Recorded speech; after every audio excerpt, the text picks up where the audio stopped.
Hey there friends, in this video I'm going to show you how you can turn on the persistent memory function in Claude. So the first thing you're going to want to do is go to Claude AI. This greets you with the landing page and open this sidebar at the left. If you don't have it open, all you have to do is click on this toggle button at the top left and then navigate down to these two sort of arrows. Click on it, then open settings. Then in settings, we have the capabilities tab. Just click on it and we can see that the first option is memory. So generate memory from chat history. We want to tick this box. And now Claude should start generating memory from whatever conversations you have with it. So let's test it out. So, hi, my name is Eli. I majored in molecular biology, for example.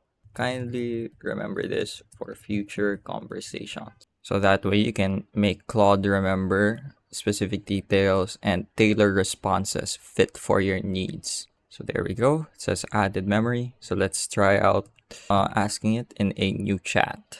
So, what was my major in college? We typed it in. And there we go, it gives us the correct response. So now it's saved in Claude's memory. And if you want to turn it off, for example, or pause it or reset it, a neat feature is that you can go back over to the memory tab. Then when you click on turn it off, you can choose pause or reset. And pause just pauses it. It still keeps past data, but it won't generate anything new. For reset, this is a complete hard reset where it deletes everything it has about you. So I'm gonna reset my memory for now because I want to start fresh and keep things organized. And there we go, now it's off. So that was how to turn on the persistent memory feature in Claude.